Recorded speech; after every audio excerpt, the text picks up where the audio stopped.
функция ума — это обеспечить выживание. Вот. И сам тренинг, он как раз и предлагает сменить парадигму мышления привычную. Например, я много жру и мало двигаюсь. Но вот сам по себе опыт, он же вроде как бы и хороший, и он же опыт нас отсылает куда? Отсылает наше прошлое. Признать, перестать сопротивляться и выбрать быть смелым по отношению к своим страхам. Например, я такая вся воздушная, или наоборот, я такая женщина с яйцами, мне надо всех контролировать, я деньги зарабатываю. Или у мужиков. Но ты верно заметил, то есть тут важно принять взрослую позицию. Большинства людей, то есть не буду обобщать, что в отношениях есть кто-то взрослый, а кто-то маленький. А я понимаю, я на Эльбрус ходил, было физически тяжело, я потренировал принятие спокойствия, и вот этот опыт я переношу сейчас в момент в свою работу. На самом деле, это же приобрести такое состояние психологическое дорого стоит, его нельзя передать. А у этих людей есть шанс выйти вот из образа собаки Павлова.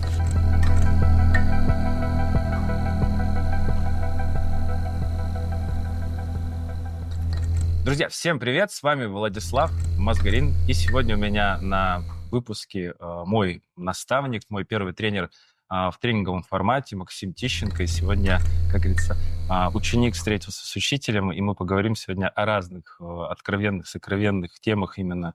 Знаете, как если до этого мы общались с людьми, которые проходили тренинг, то сейчас мы пообщаемся с человеком, который, по сути, создает этот тренинг, несет идеологию, мысли, трансформирует людей, и, возможно, как это про тебя могут говорить, это тот самый, этот главный сектант, который все мозги там полощет, там еще что-то с ними делает. На самом деле, 5 лет назад я сам проходил тренинг у Максима, и, можно сказать, отсюда и пошло мое становление человеком, который начал тоже работать с людьми. Промыл так промыл. Максим, привет. Привет. Рад, что ты пришел сегодня ко мне. У тебя буквально вчера закончился твой очередной поток. Расскажи, пожалуйста, а как ты вообще пришел к становлению? Потому что за 5 лет нашего знакомства я тебя видел в образе тренера. Да? То есть ты на тот момент явился человеком, который, по сути, зародил во мне мечту стать тоже таким человеком. Но как ты сам к этому пришел? Почему именно выбрал это направление? До сих пор этим занимаешься, тебе это, как говорится, не надоело, ты это масштабируешь, развиваешь и, несешь в массу. Как это? Где та точка мотивации, которая тебе не позволяет остановиться? Нет, самый первый тренинг мой был как раз тот, который я сейчас веду. То есть 20 лет назад я сам был участником основного курса. Тогда выбор был очень маленький, и Ютуба не было, и книг было очень мало. И, в принципе, идея тренингов, она не была такой модной и популярной, как сейчас. Соответственно, я прошел тогда программу, и в тот момент у меня прям возникло ощущение, что вот это то, чему бы я хотел посвятить. Но на тот момент я не думал про жизнь, а чему я хотел бы посвятить ту часть своей жизни. И вот с тех пор я этим занимаюсь и вижу в этом большую ценность, потому что, на мой взгляд, трансформационные тренинги — это то, с чего стоит начинать любому человеку как база, а потом уже уходить в какие-то другие направления, может быть, в бизнесовые или в какие-то другие трансформационные. Это та линейка, которую я веду, она такая, на мой взгляд, базовая. Как я шучу, прописана всем докторам. Ну, а почему тогда вокруг этого всего, такой большой страх? То есть не только, по сути, твое направление окутано этим страхом, это все. То есть потому что основа наших программ, она все равно взята как-то из древнейших времен. А вообще, на самом деле, если так углубляться, то реально из древнейших. Можно не знаю, откатиться до каких-нибудь исторических времен, мы найдем отсылки и к квантовой физике, и к учениям, и к тому, что мы, на самом деле, больше, чем тело, которое здесь находится на Земле. Но вот если простым языком, да, это мы сейчас уже, понятное дело, как коллеги общаемся, но почему люди до сих пор сопротивляются? Вот у тебя даже на тренинге опять в очередной раз есть люди, которые, не готовы. Ты знаешь, вот из всей массы все равно найдутся те, которые должны не готовы быть. Смотри, моя интерпретация такая: функция ума — это обеспечить выживание, то есть человеческой особи. Соответственно, у ума нет такой задачи, чтобы быть счастливым, быть реализованным, быть финансово успешным, состоять в здоровых отношениях. То есть очень простая функция — выжить. И для выживания не надо создавать ничего принципиально нового, потому что то, что есть, условно, тот комфорт, он обеспечивает какую-то некую стабильность, и поэтому как только человеку предлагаются перемены, то автоматически на уровне мозга возникает сигнал опасность. И поэтому появляется страх, потому что привычную зону комфорта сохранять гораздо легче, чем работать над собой. И это, в принципе, не про тренинги, а про все. Про отношения, про бизнес, про город, про страну, про работу. Вот. Поэтому люди боятся. Ну, а сам этот страх, он о чем? Ну, да, если брать отсылку к проекту «Спарта», да, «Страха нет», Мгм. вот и там изначально, да, мы закладывали именно формулировку «страха нет», потому что страх — это что там, бежит медведь на тебя, вот она опасность, там, не знаю, кто-то выскочит там с пистолетом из переулка, это понятно. Но вот почему мы в 2024 году, а уже вот сейчас 25-й год, до сих пор испытываем вот этот дичайший внутренний страх? Откуда он идет? Как он развивался и почему он до сих пор нами Но владеет? он был, есть и будет благодаря наличию страха. Мы, как человечество, можем выживать. То есть если бы его не было, то это привело бы к краху цивилизации. Поэтому страх — это механизм и способ, как нам выживать. Но если мы говорим про интересную, яркую, насыщенную жизнь, то страх как раз-таки в этот момент он нас тормозит. То есть его парадокс в том, что, с одной стороны, благодаря страху я сейчас сижу перед тобой, Мгм. я еще не выбросился из окна, не сотворил еще какую-нибудь дичь. И опять же, благодаря наличию страха я себя ограничиваю в том, чтобы принять какие-то новые смелые решения и сделать чего-то, чего ранее не делал. Ну и на тему фразы «страха нет», она, конечно, на уровне слогана она красивая, но глобально, если разобраться, она неверная. То есть страх, он есть. Вопрос в том, какой я по отношению к страху, смелый или трусливый. Вот и вся разница. А вообще страх есть, и благодаря этому человеческий особи выживает. Как только у меня кончится страх, я, наверное, представлю себя птичкой и буду из окна выходить. Это будет последний день моей жизни. Вот смотри, давай если так вот разбирать. Получается, что я тебе передаю информацию по поводу, что такое страх. Ну, то есть я собрал там за много-много лет, к примеру, ты родился в моей семье, мой сын, и я тебе передаю, по сути, информацию по поводу того, что, ну, что такое страх. Да. Если я буду гол, ну, то есть вот я родился и никакой информации не имею, получается, сам по себе страх — это какие-то социальные нормы, да, которые мы передаем друг другу, да, и в какой-то момент, ну, вот паттерны поведения, особенно в семьях. Есть семья, мама, папа, вот они ничего там сильно сверхъестественно не добились, такая среднестатистическая семья. Но у них есть собственные страхи. Первый, да, там типа большие деньги — это, значит, вор, да, там, большие деньги — это большая ответственность и так далее. И они, по сути, передают эту информацию. Вот как тренинг, ну, вот формат четырехдневный, твоей программы, нашей программы, он влияет на этот страх. Ну, то есть я прихожу к тебе, у меня капец там, вот такая вот карабулька.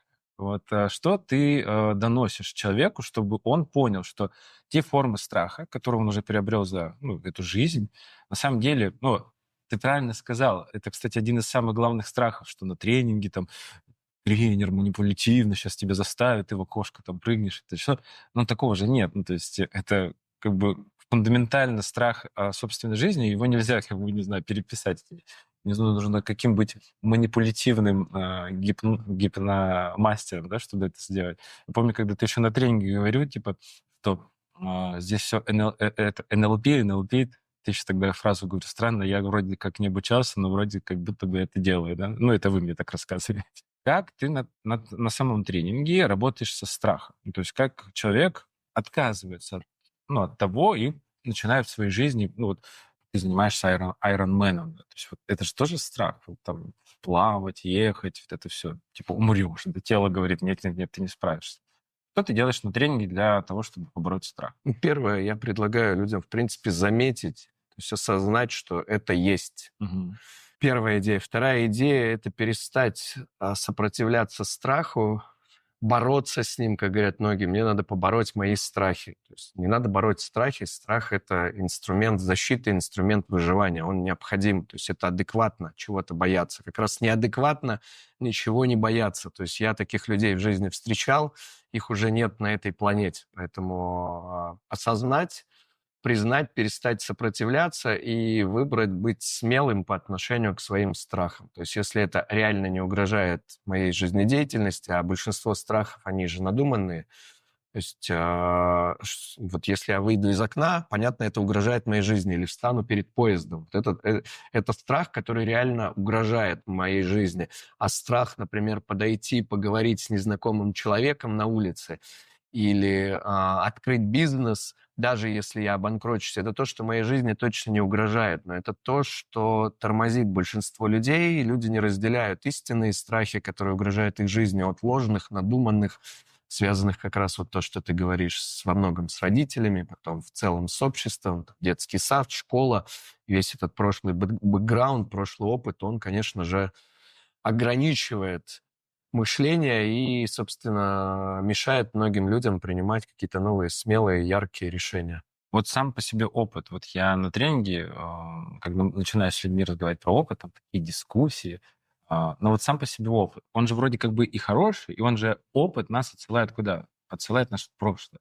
Да. Но мы знаем, что прошлое, да, имеет определенный дефект, но покрыто вот этой нестабильной памятью. Знаешь, вот когда нейросети появились, мне очень понравилось, когда ты нейросети говоришь что-то сделать, и 2 раза нажимаешь, он 2 раза делает по-разному. Ну, типа, он Да. никогда не делает одинаково. Давайте быть честными. Человек то же самое. Я приду, тебе расскажу какую-то историю, потом я выйду и расскажу, к примеру, другу уже ровно это же, но другую историю. И таким образом я, по сути, копирую вот эти непонятные копии собственной жизни. Каким образом работать с этим опытом? Вообще, нужно ли отказываться от этого жизненного опыта? Помогает ли он, не помогает он нам? Каким образом, вот тоже ты вот эту тему раскрываешь, ну, это как бы, знаешь, как это тизер. Ну, я всегда предлагаю сверяться с целью. Мгм. То есть если мой прошлый опыт способствует тому, чтобы я двигался к цели, то есть смысл этим прошлым опытом пользоваться. Ну, например, у меня есть прошлый опыт говорить на русском языке или прошлый опыт управлять автомобилем безопасно.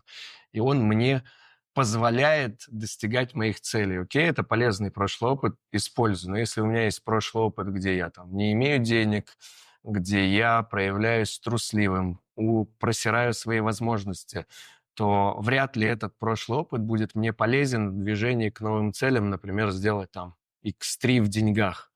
Вот, соответственно, цель — это способ сверки, как ворота в футболе. То есть попал ли я в ворота или не попал. И если мой прошлый опыт приводит к тому, что я забиваю голы в ворота, да, классный прошлый опыт, использую. А если благодаря этому прошлому опыту я голы не забиваю, то, похоже, этот опыт неэффективный, и есть смысл от него отказаться и начать создавать новый опыт, исходя из целей, создавать новую такую парадигму мышления. Ну вот очень часто люди в отношениях, к примеру, тянут прошлого. Это Вот. да. И вот это классика, когда женщины там одни, мужчины одни, там они не могут начать новые, сами, ну, новые отношения. Они перетягивают этот опыт. Вот ты сейчас точно сказал, да, про ворота, про если это мне дает результат. Вот как с этим бороться? Я на самом деле сталкивался с тем, что некоторые жизненные опыты мы не осознаем. Они записались на какой-то другой уровень, подсознания, к примеру, где я его не слышу, не вижу. Как его определить и как вот, к примеру, в новых отношениях на те же грабли не наступить? Но опять же, определить его по тому, что я делаю. То есть посмотреть на то, что я делаю день за днем, и проанализировать, когда я принял решение делать именно так. Соответственно, вот то некое триггерное событие определило ту следующую цепочку моей жизни, и, соответственно, когда я осознаю это триггерное событие, я выявляю свой привычный контекст, ну, как я это называю на тренинге, и ты наверняка используешь это слово. И тогда у меня открывается окно возможностей создать что-то новое, но новый контекст, то есть действовать, проявляться по-другому. Но без осознания прошлого опыта, без рефлексии, без вот этого анализа прошлого, без сверки с тем, работает ли он в моей жизни, ведет ли он меня к целям, я думаю, что бесполезно что-либо делать. Именно поэтому как раз мы, люди, У нас есть шанс, в отличие от животных, хотя вот ученый Павлов получил Нобелевскую премию за то, что сделал эксперимент над собаками. Есть версия, что ему Нобелевскую премию не за собак дали, а за то, что он доказал, что мы люди, собственно, ничем от собак не отличаемся. Вот люди, кто занимается развитием, мы с тобой, наши клиенты, и, в принципе, те, кому интересны тренинги, психология, а у этих людей есть шанс выйти вот из образа собаки Павлова и как-то поработать со своим прошлым опытом. Потому что большинство людей, как собаки, если собаку один раз натренировали фас или быка на красную тряпку, то все, что будет делать бык всю жизнь, на красную тряпку реагировать. Большинство людей, если их научили, что мир небезопасен, доверять нельзя и денег честным путем много не заработаешь, что все, что они будут делать всю свою жизнь, отрабатывать эту программу, как собаки или как быки. А люди, которые занимаются развитием, у них открывается возможность критически посмотреть на этот опыт и задать себе как раз-таки вопросы, ведет ли меня это к счастью, к деньгам, к отношениям. И если нет, то, собственно, выйти из вот этой модели собаки Павлова и начать создавать что-то новое. Я точно знаю, что большинство людей не могут выйти. Ну, то есть вот они не могут выбраться из собственного опыта. Это прям классное болото, еще и Смотри, окружение я, подтягивает. я не верю в идею, что люди этого не могут. У меня есть проверочный вопрос всегда на тренингах. Я всегда говорю, вот если сейчас у виска будет дуло пистолета, сделаешь ли ты что-то по-другому? Ну, любой адекватный человек говорит, конечно, сделаю. Соответственно, люди не то чтобы не могут, они не выбирают что-либо менять в своей жизни, потому что перемены требуют усилий, требуют смелости, требуют ответственности, требуют риска. И самое интересное в этой истории, что гарантий-то нет, что получится. И вот это вот то, что останавливает большинство людей от того, чтобы начать создавать что-то новое. Вот смотри, я точно помню, когда в 2019 году я пришел к тебе, я был в состоянии вот этого, я его называю апатия-дна. Ну, то есть я там добрался до определенной точки собственной жизни, там добился каких-то собственных результатов, и все. И вот и ступор. Помню, попал к тебе, и мой этот год, 2019, можно назвать там год очень невероятных побед. И 75 килограмм, там, типа, и 20 килограмм сбросил. Да-да, я и помню, ты рассказывал. целый год бегал, там, и так далее, и так далее. Вот я честно не могу понять, как это произошло до сих пор. Мне даже как-то мои коллеги спрашивают, вот скажи, пожалуйста, вот они мне задают такой вопрос, вот есть, говорит, Максим, а есть ты, говорит, как тренер, говорит, почему после тренингов Максима люди бегут, а после твоих не бегут? Ну, типа, не занимаются там бегом. Я говорю, слушай, ну, это я не могу сказать, возможно, контекст, да, то есть в рамках того, как ты как тренер являешься айронменом, это значит, что ты как бы создаешь в твоем поле состояние, типа, преодоления, беги, да, типа, и добивайся этих сверхрезультатов. У тебя год бег. Как это работает? Ну, в рамках контекста. Вот смотри, есть ты, и в рамках тебя, ну, вероятнее всего, ты как, давай, это большой эгрегор. То есть верхушка той информации или верхушка той энергии, в которую люди помещаются. Многие же, почему еще, кстати, тренингов боятся? Как будто бы же, ну, реально, типа, секта. Если я сейчас попаду, он меня к себе привяжет, моя жизнь теперь только... Квартиру перепишу.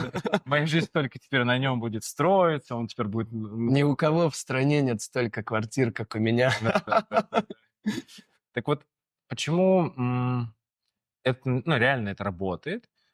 Если с точки зрения научное объяснение, как это происходит, и, ну, это совет. Если ты на сегодняшний день не можешь выйти из повторяющегося цикла, зайди в поле, в котором как бы изменений неизбежно, то есть где ты не сможешь сопротивляться новым результатам. Как это работает на уровне, наверное, законов, физики, не знаю чего, там, ментальности, духовности? Вот есть ли у тебя насчет этого? Ну вот смотри, ну, во-первых, у меня не все, конечно же, бегают после тренинга. Это тоже такая иллюзия. Кто-то Слушай, бегает, кто-то не бегает. ну, Вот. даже Катя, которая у нас 210 килограмм вешала, она не то, что... Ну, как бы бег это сложно назвать, ну, из-за ее веса, но ходить начала, да? Ну, смотри, я верю в следующую идею, что если люди, ну, неважно, что они делают после моего тренинга, создают отношения или разводятся, зарабатывают деньги, теряют их, бегают или не бегают, я к этому отношения не имею. Почему? Потому что рядом с этими людьми были те, кто этого делать не стал. То есть это вопрос выбора человека. Могу ли я на него повлиять? Наверное, да, поделившись своим опытом. Но опять же, это не значит, что человек будет, основываясь на моем опыте, бегать. То, как я это объясняю, это как раз-таки идея контекста или отношения к событиям и ситуациям в своей жизни. То есть что произошло в твоем случае, в моей версии, в моей интерпретации? Ты решил создать новый контекст и поменять отношение к себе, к своему телу, к своему весу. И нашел способ простой, как это сделать через бег. Возможно, услышав это от меня. Ну, способы есть и другие. Вот, но ключевое, ты выбрал создавать новый контекст. Вот, и сам тренинг, он как раз и предлагает сменить парадигму мышления привычную. Например, я много жру и мало двигаюсь, на новую парадигму мышления. Я мало жру и много двигаюсь, и у меня меняется отношение к телу, к еде, и открывается возможность в этом новом контексте или в новом состоянии сознания получить какой-то новый опыт. Вот, я это так объясняю. Ну, наверняка можно это объяснить и другими, в других разных методологиях и программах. Может быть, это как-то подходами квантовыми. Ты объяснишь, допустим. Я с этим не близко знаком, поэтому вот я так это объясняю. Используешь ли ты до сих пор пример про 100 козлов? Бывает, да. То есть не на каждом тренинге, но частенько я его использую, да. Если какая-то не секретная часть тренинга, вот давай, может, поделимся с слушателями про теорию 100 козлов. Потому что это очень интересно. На тренингах, кстати, очень классно срабатывает, что для женщин, когда эту тему обсуждаешь. Она все время спрашивает, почему козлов? А где для мужчин? Типа, женщин кто? То есть рассказать про сам эксперимент. Да. Ну, идея эксперимента следующая, что женщина, у которой есть некий прошлый опыт неудачных отношений с мужчинами, на основе этого опыта сформировано убеждение, да, то есть что мужчины, ну, назовем так, козлы или уроды. У каждой женщины это в голове по-своему звучит, особенно у тех, у кого был негативный опыт отношений с мужчинами. И вот взяли такую женщину и предложили ей создать образ идеальных мужчин, подходящих для отношений. И она, конечно же, создала там ответственный, обязательный, заботливый, любящий и так далее. И образ козла, который ей знаком из ее прошлого опыта. И вот в одном зале собрались 100 мужчин, из которых 99 в целом были вполне себе достойные. Ну и одного подобрали прям такого конкретного урода, который по всем параметрам соответствовал ее прошлому опыту и ее опыту отношений с мужчинами, где была боль, обиды, разводы и так далее. Вот она заходит в эту комнату, и она выбирает, я всегда задаю вопрос, Андрей, кого она выбрала. И люди говорят, вот этого самого козла. Я говорю, нет, она выбрала вполне себе нормального и достойного, но что произошло дальше? Она наложила проекцию прошлого опыта и прошлых отношений на нового мужика. И у нового мужика нет ни единого шанса быть в ее поле другим. Ну и то же самое работает в обратную сторону. Когда мужчина входит в отношения с разговором, например, всем женщинам от меня только одно и нужно, например, когда я общаюсь с предпринимателями, особенно с успешными, у которых нет отношений с женщинами, многие из них находятся в разговоре. Женщинам от меня нужны только деньги. И вот если он входит в отношения с женщиной с таким разговором, то очевидно все, что он будет делать, он будет собирать доказательства того, что женщине нужны только деньги. А когда женщина входит в отношения с мужчиной в разговоре, что мужиков нормальных нет, есть только уроды и козлы, то, очевидно, она будет прошлый опыт накладывать на эти отношения и собирать доказательства, выигрывать в игру, что это очередной урод. И, конечно же, их отношения через время закончатся, она останется права, но без отношений. Вот, да, вот такой вот эксперимент, я его привожу как пример того, что вместо того, чтобы двигаться к целям, мы отрабатываем прошлые программы, и каждый раз с каждой очередным мужчиной или с каждой очередной женщиной утверждаемся в том, что нет нормальных мужчин или нет нормальных женщин. А кто-то отрабатывает программу другую, что наоборот, мир прекрасен, женщины прекрасны, мужчины прекрасны, человек, с кем я в отношениях, она прекрасная, интересная. То есть это вопрос на уровне мышления, по поводу чего я собираю доказательства. То есть я могу собирать доказательства, что любой город, там, страна самая уродская, а могу собирать доказательства, что страна самая лучшая, могу собирать доказательства, что кризис – это плохо, а могу собирать доказательства, что кризис – это точка роста и возможностей. Вот, и так совсем работает с деньгами, с отношениями, с мужчинами, с женщинами. У меня как-то было на одном из тренингов прям прямое доказательство, ну, вот этой теории. Я еще тогда был капитаном, помню участницу раскачивал, то есть выводил там ее на определенную программу, так рядом с ней стоял, а у нее программа, типа, все мужики козлы, типа, они бухают, безответственные, и вообще, типа, бьют ее. Ну, и стоит, и мне, короче, накидывает, да они все, да вы все одинаковы. Я помню, стою, и у меня в голове, ща ударю. И я такой, опа, откуда мысль-то? Ну, она же по факту не моя. Я выхожу, ну, отхожу от нее, только так, стоп, я не играю в твою игру. Ну, типа, я не буду очередным доказательством, что все мужики тебя бьют. Опять же, это не моя программа, потому что у меня в ценностях есть, я никогда там я вообще, в общем-то, никогда не дерусь, да, особенно с женщинами.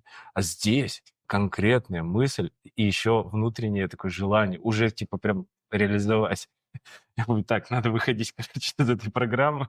Она не моя, но в итоге все равно виноват окажусь я. Да, то есть там всегда четкое подтверждение вины. Ну, поэтому и полезно как раз посещать тренинги, заниматься рефлексией, то есть замечать, вау, мужчины-то вокруг меняются, а программа-то остается. Это у меня была раньше та же самая похожая программа, что я находился в разговоре, что вокруг я один красавчик, а с женщинами что-то не так. И в какой-то момент я понял, что в моей жизни меняются женщины, еще вот как раз в начале тренингового пути был, и я каждый раз недоволен. И каждый раз они разные, они не сговариваются между собой. А на выходе один я молодец, а с ними что-то не так. И в какой-то момент у меня инсайт. Ну, это, похоже, вопрос не женщин, это, похоже, все, что я делаю, это я собираю доказательства, что мне не нужны глубокие отношения, что мне нужно поверхностно сегодня одна, через несколько месяцев она мне не подходит, найду другую. И вот как только я это заметил, то у меня открылась возможность пойти во что-то новое в отношениях. Ну и в целом в такую игру у каждого в отношениях свои программы люди, собственно, играют. И я вообще считаю, что отношения – это самый сильный тренинг, потому что в нем вскрывается все. Это такой способ расти и развиваться друг об друга. Поэтому все хотят отношений, но не все знают и умеют, как их создавать. И одна из задач, которую я и ты реализуем, на мой взгляд, это в том числе и донести до людей, что отношения – это постоянные усилия, это постоянная работа над собой, это путь, который имеет точку начала и не имеет точки окончания, как думают многие. Я ее сейчас в ЗАГС повел, все, теперь мне больше делать ничего не надо. С этого момента можно, если я до этого ухаживал за ней, дарил цветы, то сейчас все, можно забыть. Или если я раньше как-то следил за своим телом, то сейчас все можно растолстеть, она со мной и в то же самое в обратную сторону. Женщины думают, ну все, в ЗАГС со мной пошел, с этого момента я за собой не слежу, с этого момента я в отношения не вкладываюсь, все, так будет всегда. И вот эта иллюзия, что так будет всегда, она приводит к тому, что потом люди разочаровываются. Ну вот смотри, на тренинге очень часто есть два страха. Первый, это партнеры не пускают своих там жен или мужей на тренинг, потому что разведетесь. Ну, типа, ты сейчас пойдешь на тренинг и разведешься со мной, да? И есть прям реальное подтверждение, когда пары приходят и остаются потом еще там на много лет, а возможно и там до искончания веков там, вместе. А гарантий никаких нет, да, на нашем тренинге. Но что люди, опять же, осознают? Почему вот именно их отношения приходят, к примеру, к точке развода, да? Вот первый вариант. А второй, это, к примеру, усиление этих отношений. Ну, опять же, вопрос первое. Цели. Я возвращаюсь к целям. Если у людей есть цель быть вместе, то у них есть шанс в отношениях. Если у людей есть цель развестись, то это совсем другая цель. Поэтому, опять же, отталкиваемся от цели. Второе – это отношения, это всегда выбор двух сторон. То есть тут очень важно, чтобы оба человека выбрали эту цель. Если мы ее выбираем, то мы идем в отношения, или мы их сохраняем, или развиваем. Если не выбираем, то может быть развод. Бывает и так, я и то, и другое видел. И в моей интерпретации, что в некоторых ситуациях людям лучше не сохранять отношения. Я знаю такие случаи, когда люди разводились, и оба в итоге счастливее. Да, от этого оба выиграли. Знаю случаи, когда люди сохраняли отношения, и тоже от этого оба выиграли. Поэтому вопрос цели, опять же. Раз мы подошли к теме отношений, как ты считаешь и вообще как ты думаешь, почему большинство людей на сегодняшний день не заходит в отношения? Вот я как человек, который недавно вступил в ряды разведенок, да, типа развелся. Это как у женщин разведенка, это негативная коннотация, а у мужика наоборот, да, все началось. Хотя развод — это просто развод, не хорошо и не плохо, но вот по отношению к женщине это чаще негативно, а у мужчин наоборот. Получается, для меня открылось поле возможностей. Да. Есть вот поле возможностей, есть разные варианты. Там туда посмотреть, даже назад. Но я сталкиваюсь с тем, что я тоже работаю с людьми, замечаю, что большинство-то хотят отношений, но на самом деле не заходит в них, потому что они там годами живут, там 5, 10, 20, там женщины красивые, все, вроде голова есть на месте, все, мужчины тоже умнейшие, но одиночки. Вот как думаешь, что это за блок такой, почему люди не заходят в отношения? Может быть, какой-то дашь совет, все-таки нужны ли им эти отношения?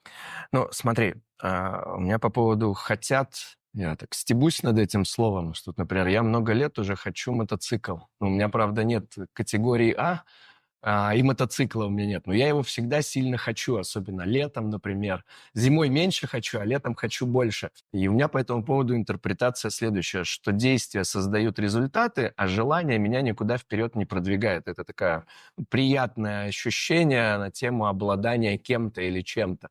Соответственно, да, люди хотят отношений, но хотеть — это детское магическое мышление. Потому что, чтобы создать отношения, необходимо вкладываться в них, необходимо пойти познакомиться с человеком, начать ухаживать какой-то период, потом войти в эти отношения и продолжать их развивать. И это все труд, это вот как метафора спорт, над этим необходимо постоянно работать, прикладывать усилия.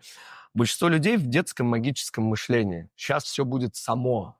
Так, он сам, она сама, он сам меня найдет, или она сама мне будет послана кем-то. И вот это, на мой взгляд, как раз-таки одна из ключевых таких, не люблю слово «проблема», таких проблем ментальности в России, что у нас все в стране есть люди, есть ресурсы, есть возможности, но не хватает ответственности, потому что еще совок влияет, 30 лет прошло, и у большинства из нас еще советская прошивка. Ну, то есть я воспитывался в семье советских родителей. Соответственно, я сам родом из СССР, и если бы я не ходил на тренинги и как-то еще не развивался, то, скорее всего, я своей дочери, которая в России родилась, передал бы ставковую вот эту модель, где от людей ничего не зависело, за них заранее было решено, где он будет жить, где он будет учиться, дальше распределение, работа, квартиру дадут, самому ничего не надо зарабатывать, гараж дадут, дача будет. И вот это приводило к тому, что люди оставались в неком детском магическом мышлении. Кто-то за меня все это решит. Потом у нас стали появляться всякие тренинги, типа марафон желаний, где тебе предлагается шарик запустить, привязать на нем листик, и все само сбудется там. Мужика загадать или кубики на прессе загадать. Но это ведь херня полная, потому что шарик, запущенный в атмосферу, никакого отношения не имеет к отношениям, к деньгам и ко всему остальному. Это детское магическое мышление. Поэтому большинство людей в детском магическом мышлении, а во взрослом мышлении необходимо прикладывать усилия, они к этому тупо не готовы. То есть тупо не готовы, думают, все будет само. Вот я думаю, что в этом ключевая заморочка. А существует ли любовь? И вообще, есть ли между мужчиной и женщиной любовь? И сходятся ли они на любви? Потому что вот я тоже начал анализировать, там, мне 35, я такой все время задумываюсь, а любовь ли это, не любовь ли, а вообще, что такое любовь? Возможно, ну вот я в последнее время думал, что как раз для меня любовь — это вклад. Ну, то есть вот эти действия, это есть любовь. Вот я примерно так же интерпретирую, что любовь — это глагол. Любить отвечать на вопрос, что делать. То есть, и ты говоришь вклад. То есть, если я человека люблю, я что-то делаю для человека. Не он для меня делает, а я делаю для этого ребенка, для друга, для мамы, для жены. Соответственно, как только я делаю что-то для человека и делаю что-то, благодаря чему человек чувствует себя значимым, нужным, ценным, ему хорошо в моем поле, в моей интерпретации, значит, я человека люблю. Если рядом со мной люди чувствуют себя им хорошо, значит, я их люблю. Вот. И, ну, конечно же, любовь существует, и, на мой взгляд, это то, что очень важно развивать в отношениях. Ты правильно говоришь, развивать, потому что есть же такая некая иллюзия, что я жду свою любовь. Конечно, так это же иллюзия. То есть, смотри, Что бывает в отношениях? Вот я могу сегодня любить себя, завтра не любить себя. Сегодня я могу любить свою женщину, завтра ее не любить. То есть у людей есть, опять же, детское магическое мышление. Вот, я встретил свою любовь и так на всю жизнь. Но это смешно. То есть для того, чтобы мне поддерживать здоровье, мне надо регулярно чистить зубы, заниматься спортом, проходить какие-то чекапы. С любовью то же самое. Если я люблю человека, мне необходимо это поддерживать, то есть продолжать что-то делать, вкладываться в отношения. И также со второй стороны, когда две стороны вкладываются, то это приводит к тому, что отношения развиваются, и в отношениях появляются новые возможности. Без создания новых возможностей, ну, это, опять же, вот детский сад. Я когда-то ему или ей сказал, сказал ей, я тебя люблю, она мне сказала в ответ, и все, и так будет всегда. Вот смешно. То есть если кто-то еще до сих пор верит, друзья, пора раззомбироваться. Так не работает. Давай мы поговорим сейчас, ну, так, понятное дело, углубились в тренинг, немножко там тренинговые темы, можно сказать, даже первый день немножко паковали.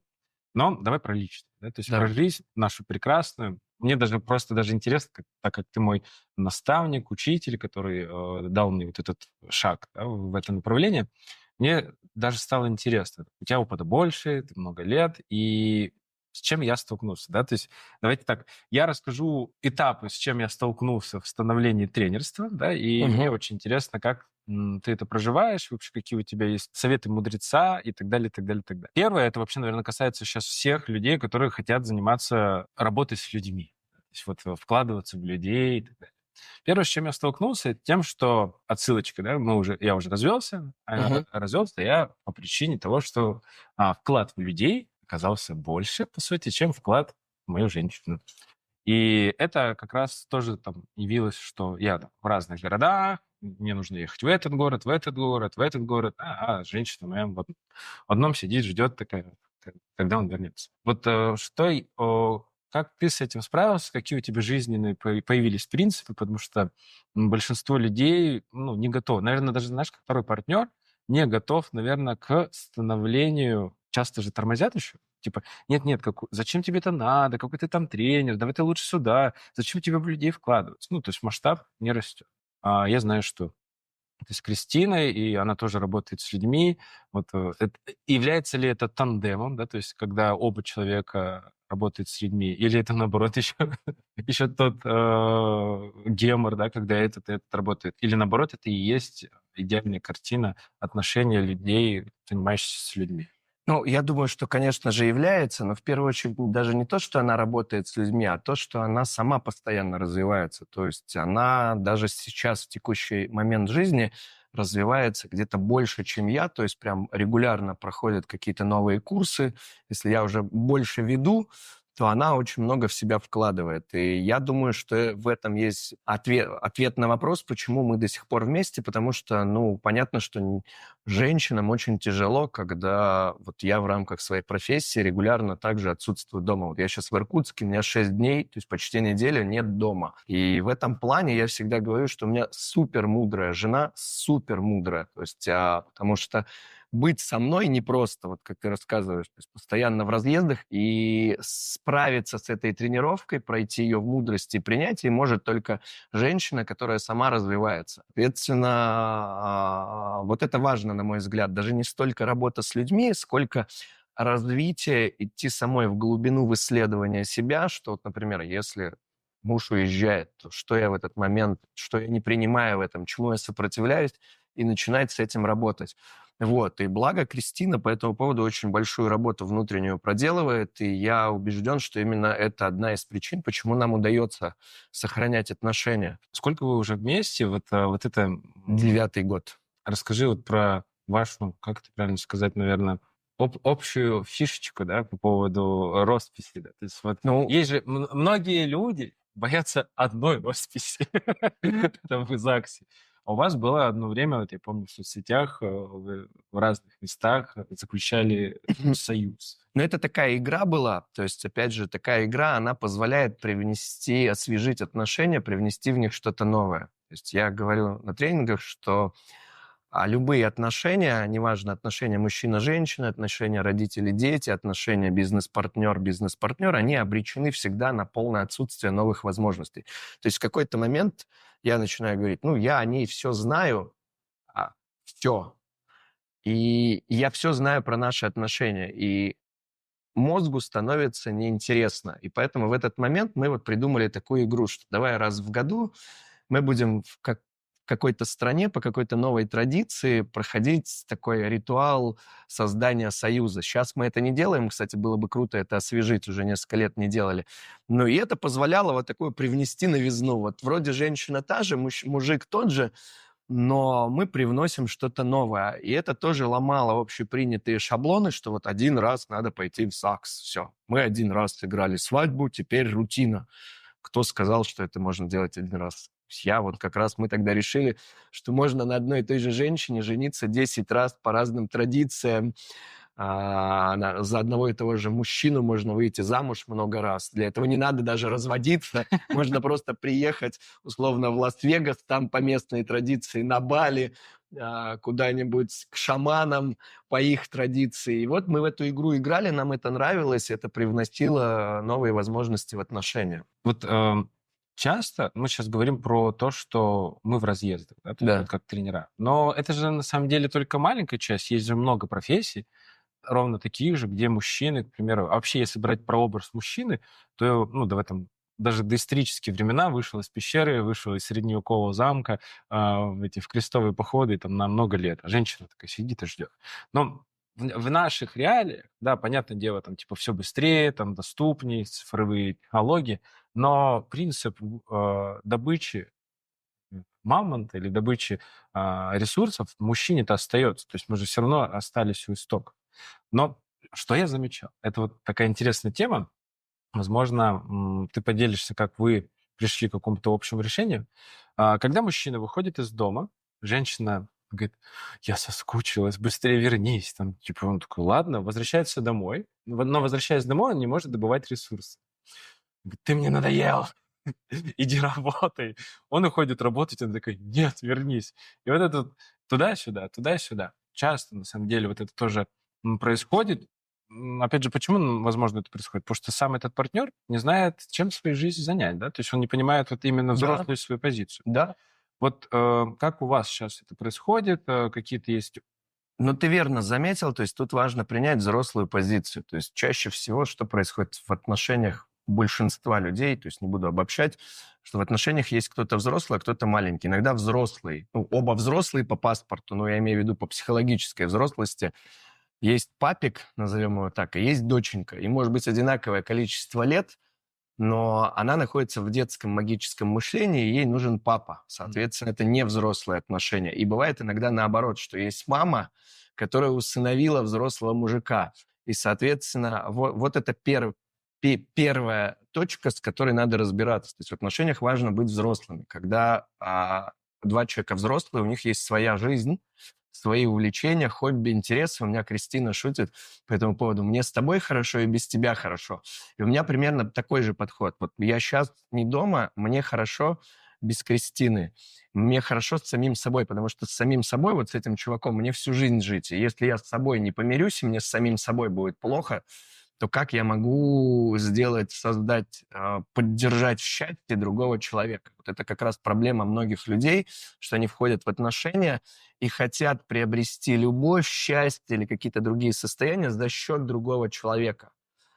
И очень важно именно в отношения привносить взрослую позицию, что мне хорошо и с тобой, и без тебя, и второму партнеру хорошо и со мной, и без тебя, и я реализован в этом, а ты можешь быть реализована в этом, и при этом у нас есть общие цели, общие ценности, например, там, семья, дом, дети, и благодаря этому у нас открывается возможность во взрослых отношениях без конфликтов о чем-то договариваться. Вот я это вижу так. Но очень часто вот да, вот как происходит развод. Я это слышу на теории, но она мне достаточно сильно откликнулась, потому что по ощущениям показалось правда.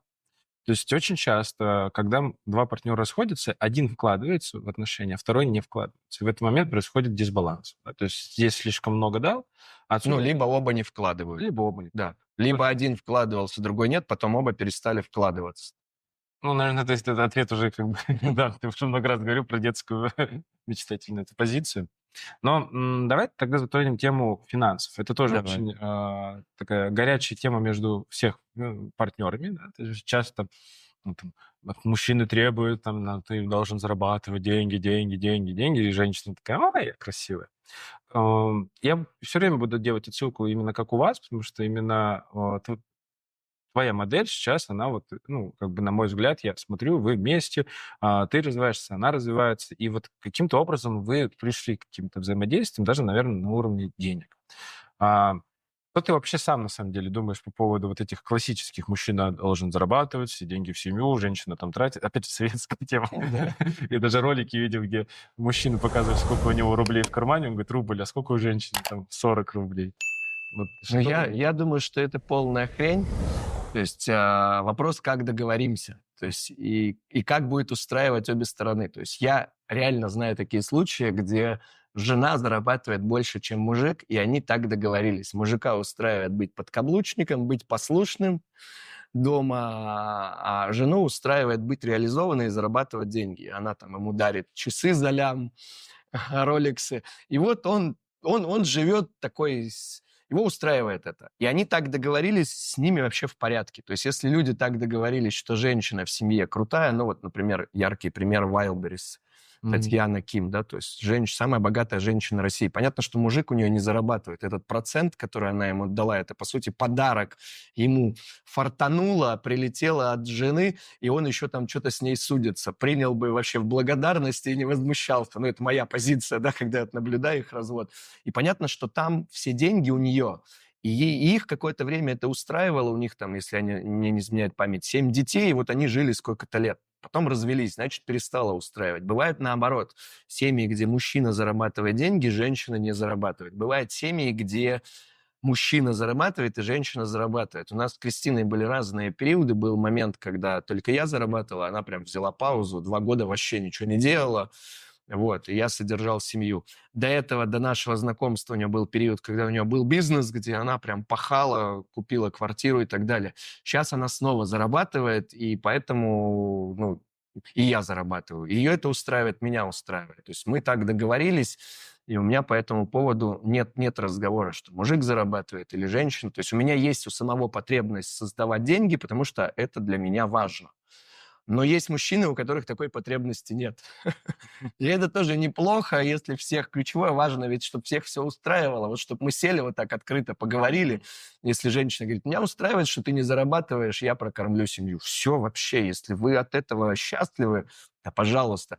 Если она говорит, ты не зарабатываешь, меня это не устраивает, и мужчина с этим ничего не делает, потому что его все устраивает, что он не зарабатывает, вот первый конфликт, и такой пробоина в отношениях, в фундаменте, и дальше, если с этим ничего не делать, то с высокой долей вероятности будет нарастать, как снежный ком в конечном счете, ругань, конфликты и развод. Очень часто я сейчас от наших прекрасных дам слышу такую формулировку. Они говорят, я хочу быть в женской энергии, я хочу наконец-то наслаждаться. Ой, Вот это все. это тоже такая херня. Я, говорит, наработалась. Я, говорит, наработалась, напахалась. Ну, зная Кристину, наблюдая, она самая там женственная, просветленная, девчонок тогда ведет. Но, по идее, деньги-то зарабатывает. Тогда Кристина сама делилась, что вот она какое-то время назад, мы как раз про это разговаривали. Вот она говорит, вот как раз в начале наших отношений я во всем этом винегрете жила, что женщина не работает, важно быть легкой, вот такое. И в какой-то момент она словила себя на том, что она, ну, не реализована в чем-то, что в целом-то все вроде и окей, но не окей. И поэтому, на мой взгляд, вот этот разговор «я не буду ничем делать», он достаточно опасный, потому что тут даже вопрос не денег, а скорее реализации. То есть и мужчинам, и женщинам важно быть реализованными в чем-то. И это что-то, оно может не давать больших денег, но через какие-то деньги приносят, и женщина чувствует себя реализованной. А вот этот вот разговор «я девочка, мне нужно платье», это, опять же, разговор, ну, 5-летней девочки, такое детское магическое мышление, в рамках которого невозможно построить взрослые отношения. Вот, поэтому, на мой взгляд, это не вопрос, зарабатывает женщина или нет, это вопрос ее реализации. И в меньшей степени вопрос денег. Возможно, ты, конечно, не помнишь, но со мной делилась моя знакомая. Она как-то после тренинга стала вся такая женственная, а еще в командах говорили, тебе нужно яйца снять, тебе нужно Мгм. остальную бабу выключить, тебе нужно быть женщиной. В итоге она стала женщиной, и помню, у нее все посыпалось. Тогда Ну ты, вот это как ты- раз про это разговор, ты с да. ней как раз тогда и общался. Вот почему, на самом деле, нужно ли быть везде вот этой а-ля женщины, где она там дышит всей маткой? Или на самом деле, что такое женщина и где она должна быть? Знаешь, ключевое, где женщина должна быть женщиной, женской энергией и все такое. Я вот часто слышу фразу на тренингах: вот я такой человек. Да-да-да. Например, ну вот я такая вся воздушная, или наоборот, я такая женщина с яйцами, мне надо всех контролировать, я деньги зарабатываю. Или у мужиков, ну вот я такой человек, я ни к чему не стремлюсь. Или наоборот, вот я такой человек, я упертый, я был достигатор.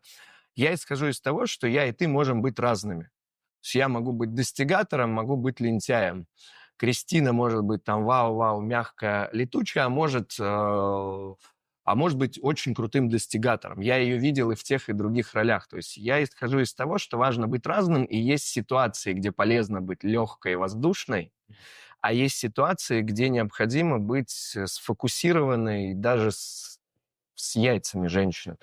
И ключевая идея состоит в том, чтобы переключать, выбирать вот эти разные проявления. И то, что я и ты делаем на тренингах, причем по большому счету я тренирую людей в разных состояниях. То есть если у меня сейчас цель, например, Ironman делать, мне надо быть включенным, сфокусированным.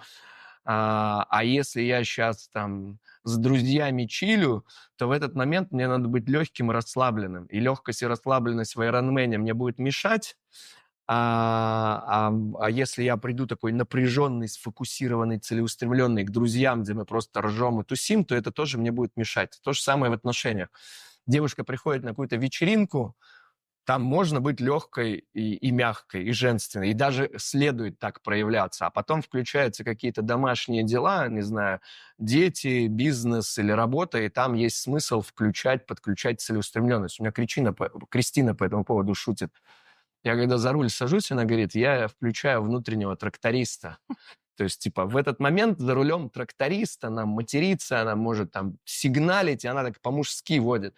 Потом она раз может с девчонками переключиться, и такая плавная, воздушная. Вот это то, что я как раз и доношу до людей, что когда меня спрашивают, вот она у вас воздушная, я говорю, да вы просто в машине с ней не ездили за рулем, и не видели, как она на лыжах бегает. Она в прошлом мастер спорта по лыжным гонкам, и когда она лыжница, там конкретный мужик, который пашет на лыжне, фигачит, и это ей помогает где-то, например, в делах.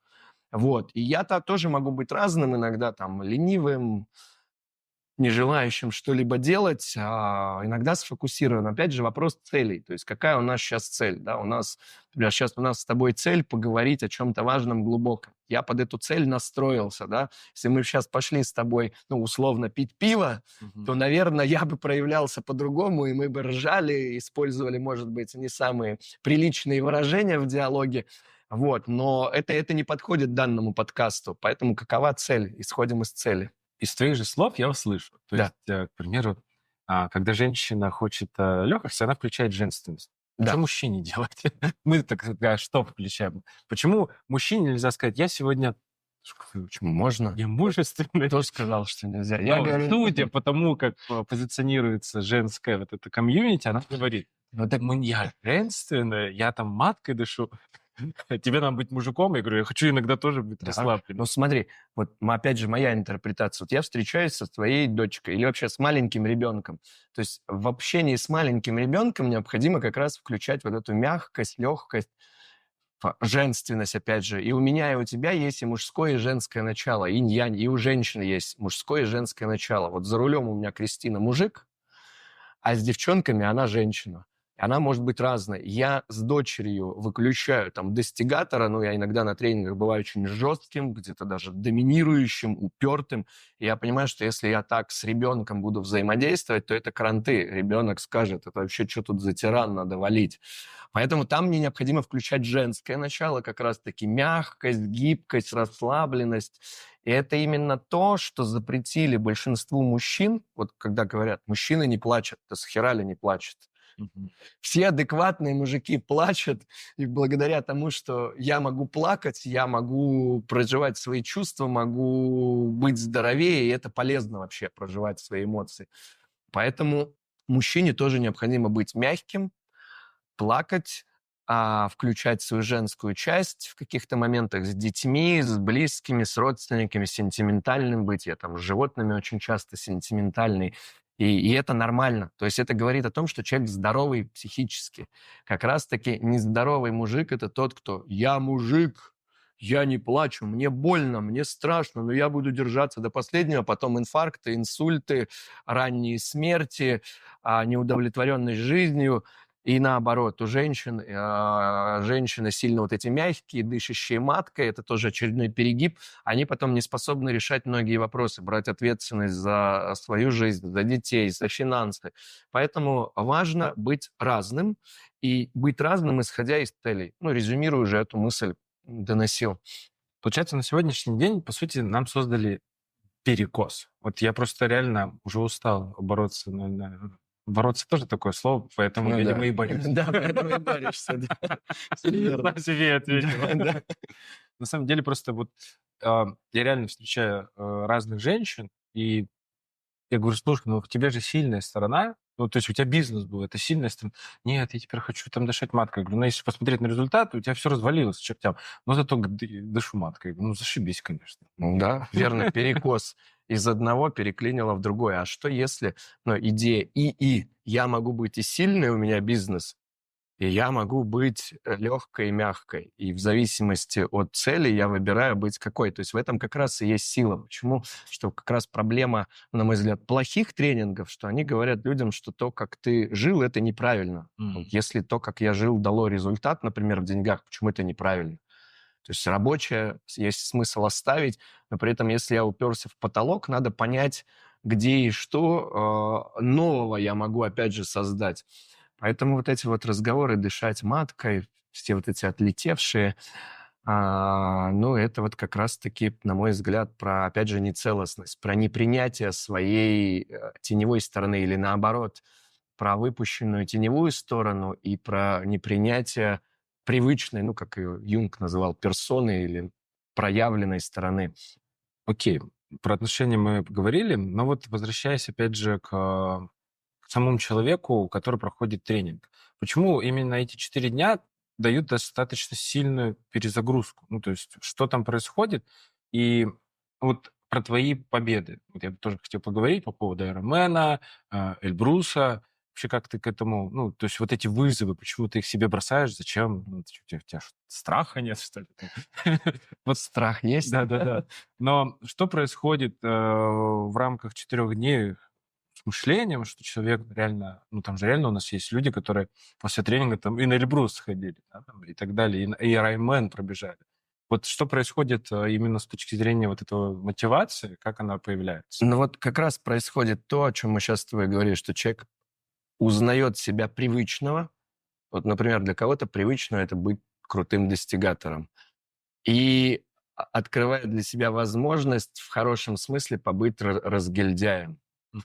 Или наоборот, человек полный разгильдяй открывает для себя возможность побыть крутым достигатором. То есть тренинг позволяет людям осознать привычную парадигму мышления, привычное убеждение, привычный способ проявляться и создать новый способ.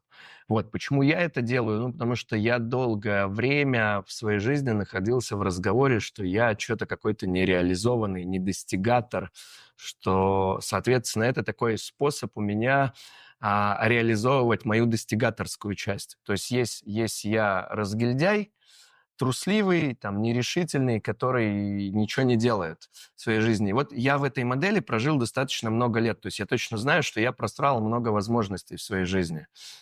Когда я что-то делаю, ну вот Ironman, Эльбрус – это метафора того, что я могу бросить себе вызов, могу быть смелым и чего-то достигнуть. Соответственно, через это я проявляю свою разность. То есть я тоже не всегда такой, не всегда достигаю, иногда ленюсь.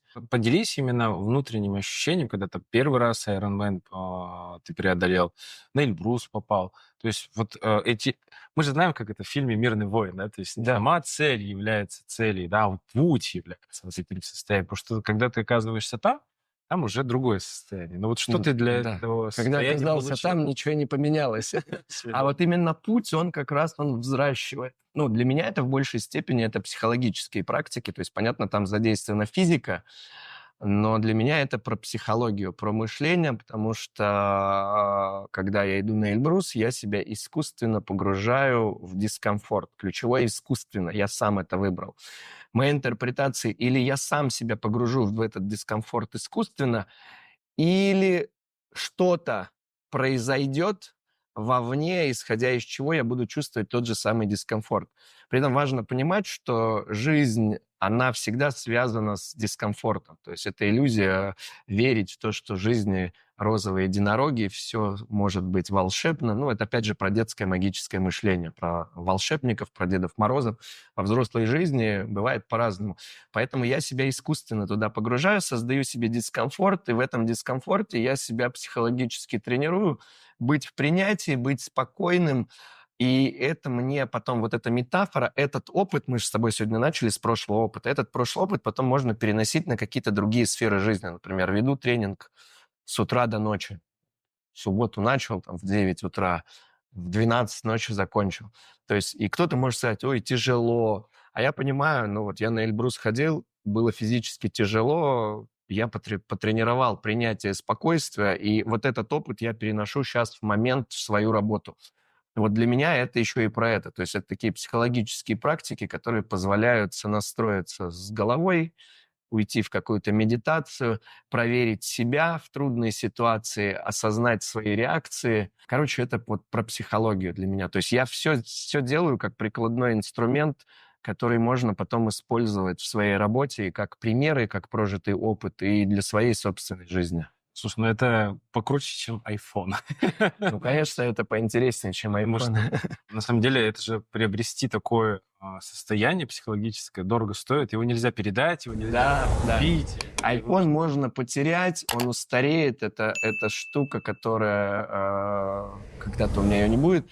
А опыт, который я прожил, он всегда со мной. Вопрос только, выбираю ли я им пользоваться или нет. Ну, как у футболистов есть шутка, что мастерство не пропьешь, а у врачей про наркоманов есть шутка, что прошек наркоманов не бывает. Если у меня есть в прошлом опыте опыт преодоления трудностей, и преодоление их в легкости и в радости, ну, может быть, ладно, не в радости, а в спокойствии, в принятии, то я могу в любой момент, в любую ситуацию его привнести.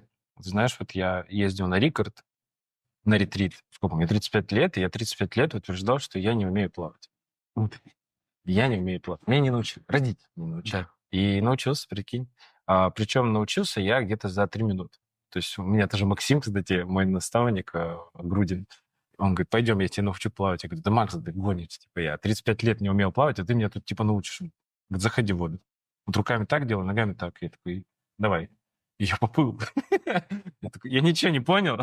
Я не понял, как он это сделал. Но это, возможно, про доверие, потому что у меня есть несколько учителей, да, наставников. Опять же, вот мы про наставников говорили, давай вот тоже эту тему затронем. Наставников очень часто обесценивают, делают виноватыми в каких-то определенных, опять же, жизненных трансформациях. Как ты с этим справляешься? Есть ли у тебя наставники? Ну, то есть идешь ли ты по наставлению кого-то? И как ты первый раз ты в жизни столкнулся с обесцениванием? Смотри, конечно же, наставники есть в разные периоды жизни. Это были разные люди, и в разных ситуациях это разные люди. Поэтому наставник для меня это человек, у которого я что-то полезное, ценное могу приобрести, да. Сталкивался я с обесцениванием. Ну, я лично не помню, даже если так и было, ну, окей, имеют ли люди право обесценить? Конечно, имеют. Это же их выбор, их какая-то жертвенная позиция. Это, ну, никоим образом не влияет на мою собственную самооценку. Я же понимаю, что это не про меня, а про выбор человека так относиться ко мне. Ну, окей, так, значит, так, поэтому все в порядке. Ну, а работаешь ли ты на сегодняшний день не в рамках тренинга, а в личном наставничестве? То есть можно ли к тебе попасть Да, и быть да. единственным, как говорится, учеником? К чему ведешь? О чем идет работа? Ну, смотри, для начала я считаю, что очень важно прояснить цели человека и понять, могу ли я быть полезен, да, в достижении этих целей. Вот, и работа идет по целям. То есть определяем точку Б, куда важно человеку попасть, и точку А. И, на мой взгляд, большинство тренингов, особенно в бизнесовом формате, где вот выучили эту фразу точка А и точка Б, там, условно, точка А, не знаю, у человека долги, а он там приходит и говорит, точка Б 10 миллионов. Ну, тоже сказочники такие есть. Вот важно, на мой взгляд, прежде чем идти в точку Б, разобраться с тем, как я оказался в точке А. То есть как я оказался в том, что есть сейчас у меня. И вот пока этот пласт работы не проделан, ну, бесполезно идти в точку Б. Поэтому мы вот разбираемся с точкой А, как я пришел к тому, не знаю, к тому, что у меня сейчас в деньгах, в отношениях, с моим физическим телом. И дальше выстраиваем новую модель мышления, чтобы прийти в точку Б, где уже я создаю новые результаты. Вот, поэтому наставничество есть, да. Это инсайт. Вот сейчас ты мне такой глубинный инсайт подарил. На самом деле, да, реально же все продают эту золотой Конечно. метод, да, там, типа, Да. ты будешь миллиардером, а на самом деле надо поправить вот здесь. Типа, если ты жирный, надо Да. подумать, как я стал жирным. Да, Ну типа, вот что я жру у нас, такое, что я у нас, вдруг у такой нас жирный. есть с тобой общий знакомый, я не буду говорить, да, то есть, ну, то есть ему важно разобраться, как он в своей жизни долги создал для начала. Все поняли, о ком То есть, мы. да, то есть как он создал долги.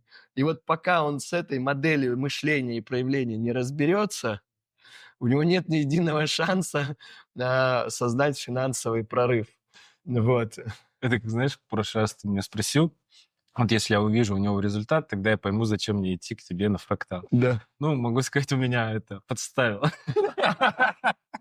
Ну вот, то есть он до сих пор не осознал модель, как он пришел в точку А. Вот Пусть и ты... я когда-то осознал, что на одном из тренингов, как раз трансформационных, много-много лет назад, меня тренер назвал эксперт по краткосрочным отношениям. Ну, я пришел со своей, типа, болью. Вот девушки есть, отношения есть, но что-то одна вроде хорошая в начале, потом разочаровываюсь. Другая вроде классная, потом снова разочаровываюсь. И вот мне тренер предложил разобраться с тем, как я пришел к тому, что у меня много краткосрочных отношений, нет глубины, нет доверия, нет чего-то большого. И когда я осознал, что на самом деле я не готов вкладываться в отношения, не готов брать ответственность, я понял, что вот она моя точка А. Соответственно, чтобы попасть в точку Б в отношениях, где вот я уже 9-й год нахожусь, я выбрал вкладываться, проявлять ответственность за эти отношения, и тогда, конечно, будет другой результат.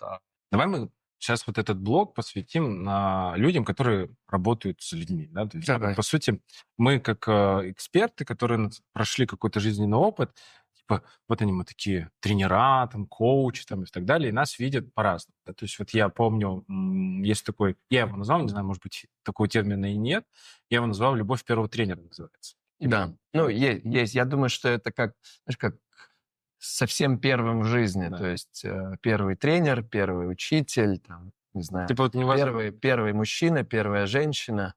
вот невозможно от него избавиться. Вот мой первый тренер. Да, наверное, есть такое, да.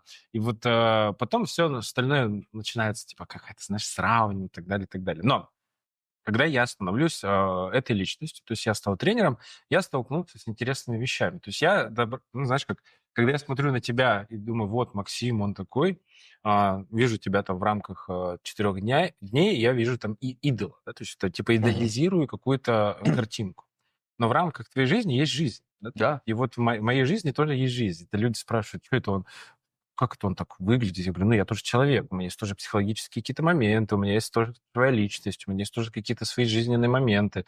И вот как ты справился, наверное, ну, вообще это как совет уже проводникам, когда ты я это назвал, как я только добрался до этого пьедестала, здесь оказалось грустно и скучно, потому что, оказывается, здесь я один, и надо еще покричать и поискать этих людей, которые понимают меня. Потому что приходилось обратно вниз спускаться с этого Эльбруса, садиться вот так вот и сидеть на скамейке, слушать, как бабки там возле подъезда там все перемывают. Вот что как проводнику, как тренеру, как коучу делать с собой? То есть вот таким образом как-то научиться быть собой и понимать, каким образом быть все-таки проводником. Давай так назовем. Ну, я, во-первых, считаю, что не надо придавать сильной важности самому себе, а то есть возможность зазвездиться. Я этот этап тоже проходил, типа тренер. Ну, такой же я, такой же обычный человек, и такая-то просто профессия. И это, ну, со стороны иногда я замечал, что и я сам находился когда-то в таком мышлении, типа, вау, тут круто, на сцене руками помахал, что-то сказал, и все, и все довольны. Но это одна сторона медали, многие не видят закулисную часть, где это эмоционально тяжело и физически порой. Вот. И поэтому, ну, на мой взгляд, важно просто быть истинным, то есть не строить из себя того, кем я не являюсь, говорить как есть, то, что внутри, то, что я чувствую, и, соответственно, это как раз помогает вот убрать всю эту важность. Но вот сейчас очень часто, кстати, я тоже это начал замечать. У нас есть пространство у моей знакомой Марии Баланс. Она его создала для проводников, типа для людей, работающих с людьми. Типа тарологи, всякие коучи, энергопрактики, кто там еще, акаши. Короче, только не. Да-да-да. Ангелотерапевты, короче, какие-то есть. Очень много этих эльфов и гномов и орков, Да-да-да-да-да. но развелось у нас достаточно. Это правда. Но ключевое, они не могут на самом деле для себя создать этих учеников. Они все играют в эту игру. Вообще, почему люди начали играть в эти игры? Вот сейчас посмотреть в соцсетях, инфо-цыгане, ну, До хрена, ты же да. тоже с этим Ну вот я столкнулся? когда начинал, я говорю, 20 лет назад мы с тобой с этого начали, был дефицит просто. То есть там просто найти тренинг, это было вот что-то очень, ну, непростое. А сейчас этого очень много. Ну, то, что люди играют в это, то есть люди относятся к этому как способ прокачать свое эго. М. А важно понимать, что это, ну, любая помогающая профессия. Может быть, мне было проще отчасти. Я же врач по первой специальности, отец врач, брат врач, бабушка врач. И мне изначально говорили, что тут романтики никакой нет, это отдавание людям, и если я не готов вкладываться в людей, что люди разные, ну, то лучше даже, в принципе, в эту профессию не приходить. Поэтому очень многие люди приходят не для того, чтобы вкладываться в людей, а для того, чтобы прокачать свое эго. Типа, смотрите, я красавчик, я молодец. И откуда я это знаю? Я сам этим занимался на старте своей карьеры. Мне кажется, это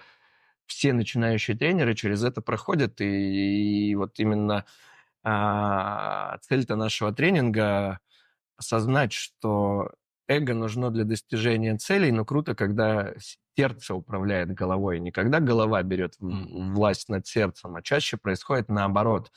Поэтому рушатся крутые проекты, крутые союзы. И, и поэтому у них и нет учеников, собственно. Потому что эго правит сердцем, и люди это делают не потому, что они выбрали.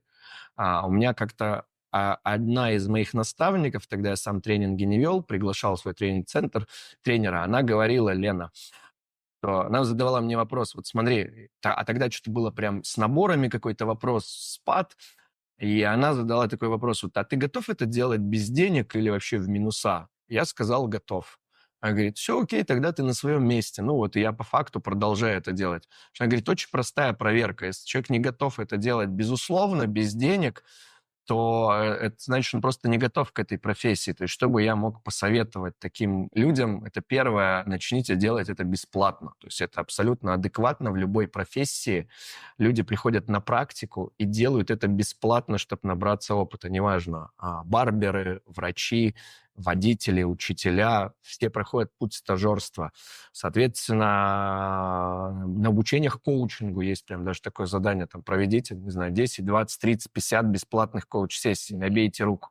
Соответственно, если у людей нет клиентов, у меня был тоже такой период в какой-то момент, что я делал? Я писал в соцсетях и писал в личку друзьям, что, ребят, давайте я вам дарю в подарок несколько своих консультаций, давайте поработаем. То есть я поделюсь с вами тем, чему я научился, с вас за это денег не возьму, получу свой опыт, а вы получите свой. И это очень сильно, ну, прям продвигало вперед. И второе, если люди выбирают помогающую профессию, я бы всегда людям рекомендовал, ну, побывать где-нибудь, не знаю, в хосписе, в больнице с тяжело больными людьми, в дом престарелых съездить, То есть и прям поухаживать за людьми, которые немощные, беспомощные, и в этот момент еще раз задать себе вопрос, а мне вот это подходит, готов ли я вкладываться в людей? Если подходит, то да, на своем месте. Если нет, то лучше не начинать, потому что, ну, если мы говорим про возможность зарабатывать деньги, то способов зарабатывать деньги их миллионы. И более того, у меня есть друзья, которые там на ВБ зарабатывают миллионы, там, 5-10 в месяц, делая меньше гораздо, чем делаю я, с меньшим геморроем эмоциональным. И поэтому, может быть, некоторым людям лучше просто пойти на ВБ что-то продавать. Ну, ВБ это как пример. Вот, я так к этому отношусь. Ну, короче, да, развелось сейчас много инфо-цыган, коучей. Как из всего этого многообразия все-таки найти того самого истинного специалиста? То есть есть ли какие-то, не знаю, маркеры? Да, это хороший вопрос, на мой взгляд. Первый – это посмотреть, живет ли сам специалист так, как говорит. Ну, если это, например, тренер тренирует, ну, как в спорте, является ли пловец сам пловцом, тот, кто учит плаванию. Если является, значит, у него есть опыт, ну, значит, он так живет, есть смысл к нему пойти. Если, например, человек пловцом не является, но набирает группу по плаванию, то вот в этом как раз и есть вопрос. Поэтому сейчас очень много, на мой взгляд, правильных, логичных претензий, что развелось инфо-цыган, непонятных коучей, у людей есть раздражение. Я понимаю их, потому что я даже с ними согласен, что на рынке из 100% психологов, назовем их так, там 90% это шлак. И у некоторых, я смотрю их там YouTube-каналы или Инстаграм, и у многих из них сотни, а то и миллионы подписчиков. Но ту ахинею, которую они несут, это такая ахинея просто. Вот, ну, а люди смотрят, потому что они видят там 1 000 000 подписчиков, как он их нагнал. Да, он крутой маркетолог, он создал 1 000 000 подписчиков, но крутой маркетолог не равно крутой коуч и психолог. Вот, это первое, посмотреть, как живет сам человек. Второе, посмотреть на результаты его клиентов. То есть, кто его клиенты, кто к нему приходит, каких они результатов достигают. Ну, вот мой разговор про нашего общего знакомого. Будет результат вообще... Сразу Там пойдем работать. Макс нашел способ, как можно развернуть человека, которого никто не развернул. Что за волшебный способ? Я готов, да? Я сейчас не про себя говорил, не про себя, Макс, да, мы с тобой поняли, Грудин, да, Макс? Вот, и поэтому вот, на мой взгляд, 2 критерия. То есть не надо смотреть на то, сколько подписчиков у человека, на то, как он грамотно говорит, потому что, ну, говорить грамотно – это не значит быть крутым специалистом. Вот, и от этого отталкиваться, от кейсов личных и от кейсов клиентов. И вот отсюда мы имеем вот что. Я, друзья, вам скажу, что на наш тренинг попасть, ну, вот это мы только сейчас. И лично я, к примеру, вот в том году задался целью просто выйти вот как бы тоже в освещение. Ну, то есть, как знаешь, очень много людей красиво начали снимать, но просто по подготовленному сценарию, а люди, Да. которые работают с людьми, которые меняют судьбы, Да. они работают, им некогда. Да, они в тени, они не ведут YouTube-канал там, и я понимаю, что это, опять же, моя недоработка, что я недостаточно много там, вот сегодня я тебе делал комплимент про студию, что я этого не делаю или недостаточно делаю, что по факту это очень тоже важная часть работы, на которую тоже необходимо уделять внимание, потому что, ну, мало быть классным парнем, важно, чтобы еще все вокруг знали, что ты классный парень. Да, и поэтому, если вдруг тебе кто-то из знакомых пришел и начал рекомендовать тренинг, это, наверное, самая лучшая рекомендация, которую ты можешь получить, потому что этот человек прошел на собственном аватаре эту программу, а это и есть там вот один из критериев, почему ему будет это тоже полезно. Потому что когда ты посмотрел Reels, отправил другу, вероятнее всего, это не является критерием трансформации. Поэтому даже если ты сейчас смотришь вдруг этот подкаст, и тебе кажется, вот я сейчас решил пойти на тренинг, вероятнее всего, в твоем окружении есть люди, которые реально его прошли. Потому что мы тут недавно обсуждали не только с тобой, в общем, я обсуждал с людьми и понял, что гости моего подкаста, они так или иначе прошли какие-то тренинги. Причем, да, плюс-минус, может быть, названия разные, но истоки мы знаем, откуда взяты. Да? То есть вот типа есть истина, а потом копия-копия, да, по-первому. Вот ищите именно рекомендации друзей. Это, наверное, самое дорогое. Я думаю, что да, в целом сарафанное радио или рекомендации – это то, что всегда работало в любой сфере. Если мне там необходим, например, юрист, не знаю, я звоню друзьям, спрашиваю, есть ли у вас юристы, если там стоматолог, то же самое. То есть это всегда работает. Почему? Потому что с друзьями есть созданное доверие. А вот когда близкие, например, жена рекомендует мужу, сходи на тренинг, а он не идет, то тут вот возникает вопрос, может быть, и бог с ним, с тренингом идти не стоит, но этот разговор вскрывает то, что в отношениях доверия нет. И вот над этим, на мой взгляд, в этот момент срочно стоит задуматься и поработать. Поэтому тренинг сам по себе не волшебная таблетка, но то, что он вскрывает у людей, это как раз поле для исследований, поле для новых возможностей. А вот доверие, доверие, доверие. Мы много раз про него говорили, я на тренинге про него рассказываю, ты тоже. И там очень большие дискуссии, на самом деле, на эту тему раскрываются по поводу доверия, потому что все понимают его по-разному. И вот что такое на самом деле истинное доверие? Вообще, почему люди типа делают вид, что там доверяют, да, но на самом деле не доверяют? Что такое истинное доверие? Есть у тебя свое видение? Ну, на Ну, тренинге точно ты... в моей интерпретации доверие – это то, что, во-первых, до веры, то есть вера – это некая моя убежденность, которая не требует каких-либо доказательств, а доверие – это кредит, который я даю человеку или другой человек мне дает. И доверие – это всегда выбор. То есть у меня всегда есть выбор доверять, не доверять, неважно кому. То есть я знаю, мама у меня не летает на самолетах. То есть она, не доверяет авиакомпаниям, пилотам, воздуху, но на самом деле-то я понимаю, что это вопрос не авиакомпании, а вопрос доверия с самим собой. Она ездит на поезде. Я выбираю доверять авиакомпаниям. Соответственно, от этого авиакомпании не поменялись, пилоты не поменялись. Это вопрос моего доверия. Прихожу в ресторан, это же тоже вопрос доверия. Кто что там мне готовит. Вступая в отношения, это всегда вопрос доверия с партнером, неважно, это бизнес или романтические отношения. Поэтому доверие, конечно же, это фундамент, с которого начинаются все отношения. И как раз-таки, повторюсь, тренинг – это хорошая лакмусовая бумажка проверить, какой у людей уровень отношений с близкими. Потому что первый круг, кого мы приглашаем в тренинг, это близкие. Высокий уровень доверия определяет, что люди говорят, да, муж или жена рекомендует, конечно, я пойду, это близкий человек, он дерьмо мне не посоветует. А если мне жена что-то рекомендует, и я включаю штыки, то это не к ней вопрос, и не к тренингу вопрос. Это мне стоит задуматься, почему я сейчас твоей жене не доверяю. Но, к сожалению, большинство людей так не рассуждают, так не рефлексируют, и чаще всего делают крайними своих близких или тренинг. Вот. И мы как раз с тобой, собственно, и влияем на то, чтобы люди начали это замечать. Но для того, чтобы этот подкаст вам был ощущался, что вы нам доверяете, мы поэтому одели костюм. Еще один из критериев доверия, да?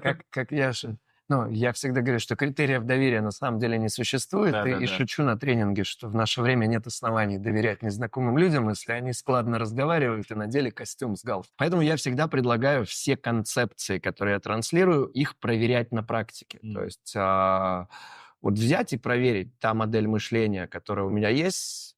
Говорю, окей, у вас есть своя, я на нее не претендую, вы с ней пришли, с ней уйдете, за много лет наработали там мастерство. Посмотрите, а что если через мою парадигму, через мою призму посмотреть? И вот в этот момент у многих людей случается открытие, что, оказывается, я даже не проверял, а что если может быть по-другому, а уже заранее решил, что мне это не подходит. И вот те, кто рискнули, поисследовали и проверили, некоторые говорят, вау, класс, новый уровень отношений создан, вау, класс, новый уровень денег, вау, класс, новый уровень свободы. Теперь я доверяю сотрудникам, могу меньше лезть в операционку, например. Или теперь я доверяю жене, она не поменялась, но теперь я сплю спокойно, не трахаю себе мозг, чем она там занимается. Например, я доверяю своей жене, она доверяет мне, я не трахаю себе мозг, чем она занимается. В мое отсутствие она не трахает мне мозг, чем я занимаюсь. И это ведь тоже про доверие. И, на мой взгляд, это крайне важно, потому что если в отношениях нет доверия, все, считай, что отношения обречены, это просто вопрос времени, когда все будет завершено. Знаешь, с 19-го года у меня до сих пор есть фраза «А что если да?» Да, крутой Что если вопрос. да? И все, вот она решает, все жизненные ситуации в плюс именно для работы с... Да, то есть это то, что открывает вопрос, а что если два, да, переносит фокус внимания со своей правоты на возможности, на новые возможности. А там, где есть новые возможности, появляется планка, возможность пробить планку и создать новые результаты. Вот по поводу «а что если да?». Вы, наверное, даже не задумывались, но в маленьком шажочке есть, короче, такая штука. Вот это пространство, в котором мы сейчас с тобой сидим, оно было создано примерно, я помню, сидел я, по-моему, на своем вот этом кресло-мешке в полу таком апатийном состоянии, депрессии. Мне друг, мой ученик из Красноярска пишет: короче, нейросети, давай, покупай у меня за 5000, я тебе обучу, там, свой голос оцифруешь, аватара сделаешь. Да, блин, 5000. Ну, я не буду мат употреблять, чтобы 18 плюс не забабахали, но он мне там вот так вот пишет. Потом говорит: да пошел ты, короче, вовлекся в твою жертвенную позицию, типа, ты слушаю тебя. Я говорю: да ты уже продан. Он такой: да, но все равно пошел ты. Типа, час мне мозги мурыжит. По сути, я купил в тот раз за 5000 рублей, а что если да, не то, чтобы у него этот там сверхкурс, я купил себе возможность, да, подкаст. Да, класс. Ну, то есть как раз вот именно мышление, исходя из возможностей, а не исходя из проблем. То есть именно или жертвенный подход, и авторский подход. Про книгу хотел с тобой поговорить, про твою. Ты вот выпустил недавно книгу. Я сейчас тоже пишу. С 2012 года я писал книгу, но не закончил. Сейчас с нейросетями у меня как бы... Да, чат да, GPT хорошая штука. Я подраскрылось тоже недавно для немножко. себя его открыл, прям очень круто. Но у меня она больше фантастика, такая больше приключенческая. Но вот ты написал именно, я не знаю, как это назвать, я ее читал. Книга. Ну, по сути, это тоже некое приключение, но про реальную как будто бы жизнь. Да. Как тебе пришла ли эта идея? Опять же, задам вопрос, возможно, который тоже летает у разных выпускников. Очень похоже на книгу одного из наших коллег, это Дмитрий Хары. Да. Был ли ты ей вдохновлен и так далее? Да, лет 10 назад, а то и даже 14, я прочитал как раз Диму Хару, ПШ, и в целом эта идея, на мой взгляд, она, вот, которую он там донес, она очень круто была реализована, и когда я придумал концепцию книги, как раз-таки его книга была одна из идей, которые, ну, вот я брал как аватар, что ли, да, как пример. Это правда, да, видишь, ты сразу заметил. Вот, ну, я решил не изобретать велосипед, я решил взять то, что уже сработало. И как на сегодняшний день отклик, какие отзывы? Что это тебе дало? Вот опять же, я слышал, что сейчас есть новое такое разветвление, типа тебе звонят, говорят: хотите написать книгу? Мы вот сейчас все напишем. Ваша задача просто имя Смотри, подставить. это мне дало некое завершение гештальта, типа много лет вот собирался, типа надо, и не делал. Второе – это такой способ реализации. Ну и третье – это больше вопрос маркетинга, пиара. Это вот как... Мы же с тобой понимаем, что людям нужны какие-то вот эти внешние триггеры. То есть на какой тачке ездит человек, какой у него костюм, какие у него отношения. Вот и книга – это в нашей профессии, это как один из способов показать свою экспертность. На самом деле, когда в это погружаешься, например, сейчас можно написать книгу при помощи нейросетей, не делая практически, ну вот как раньше люди делали большой пласт работы, сейчас это можно сделать очень просто. То есть на сегодняшний день написание книги не является чем-то вау, на мой взгляд. То есть я как человек, кто это сделал, понимаю, что это вообще не про вау. Но мышление большинства людей таково, что тот, кто написал книгу, он вроде как какой-то крутой чувак. И это вот так работает, поэтому я это сделал в первую очередь для... Я как-то был на тренинге, и там тренер, он про часы про свои рассказывал, про Rolex. Он говорит: я в обычной жизни Rolex не ношу, но я их специально купил не для себя, а для вас. Вы же пришли оценить меня, и вот, соответственно, я книгу написал и для себя, и для вас, чтобы было некое подтверждение. Чувак написал книгу. Это как недавно я записал ряд своих медитаций. Да? Все время же кому-то слушаю, там, на YouTube. Да, А ты да. думаешь: дай-ка что-то я как бы имею все возможности, да, запишу-ка я себе 5 медитаций. И даю теперь выпускникам. А для них это Да, у него есть да. твои медитации. Класс. То есть, ну, в целом ценно, полезно, да. будем подытоживать наш прекрасный разговор. Мне кажется, мы его сделали достаточно полезным, именно с раскрытием разных каких-то вопросов. Я в очередной раз, общаясь с тобой, почувствовал, что я опять на тренинге. Вот этот твой тоже прописанный, четкий, понятный алгоритм. Годами Да. это сам отрепетированный, да. Отрепетирован, К понятно. вопросу про прошлый опыт, да, уже. Наверное, несколько каких-то инсайтов, советов для зрителей. Ну, если вот все подытожить, то, наверное, первое, то есть как раз мы с тобой сейчас говорили про вопрос, а что если да? Если что-то не устраивает в жизни, то перемены начинаются с вопроса, а что если я сделаю, создам что-то по-новому в своей жизни? Но для этого мне предстоит быть рискующим, смелым и нет гарантий. Вот если я готов идти в этот опыт поисследовать, то там точно будет что-то новое, большое и значимое. Поэтому исследуйте, получаете новый опыт, и как раз вот я коллекционер состояний, то есть мне интересно проживать новые опыты, то есть новые тренинги, новые люди, новые города, новые какие-то практики. Через это приходят новые открытия. Второе – доверие, фундамент отношений. Что еще? Если прежде чем попадать в точку Б, разберитесь, как вы попали в точку А, ну и вообще развивайтесь и, собственно, посещайте тренинги, умейте отличить плохой тренинг от хорошего. Вот. Ну, ключевое – развивайтесь. То есть это важно, это ключевая компетенция, на мой взгляд, которую стоит прокачивать. Постоянное развитие, профессиональное. Вы можете быть там юристом, развивайтесь в юридической теме. Короче, развивайтесь. Ну что, Максим, я очень рад тебя был сегодня видеть. Рад, что мы сегодня поговорили, потому что это для меня такой ключевой подкаст. Встретился наконец-то с тобой вживую. Мы давно-давно не общались, когда наши проекты разошлись. Вот как-то Вот, да, 3, наверное, Да. да, а то и 4. Так, Ну, чисто- 3 точно мы. Чисто да. привет-привет, виделись. Да. Вот, благодарю, что мы опять пообщались, увиделись, и рад видеть, что ты двигаешься вперед, не останавливаешься, это вдохновляет, и каждого из вас это пусть тоже вдохновит. Найдите для себя вот эту точку разберитесь с ней. А если не можете разобраться, приходите просто на тренинги. Мы Да. поможем, как говорится. Да. И там все будет. Точно. Подписывайтесь, ставьте лайки и пишите комментарии, какой главный инсайт этого выпуска вы получили. А с вами был Владислав, подкаст «Мозгарин». Увидимся в следующем выпуске. Пока-пока. Присоединяйтесь к нам в следующем выпуске подкаста «Мозгарин», где мы продолжим исследовать подсознание, саморазвитие и личную трансформацию, раскрывать уникальные истории и погружать вас в интересный мир наших гостей.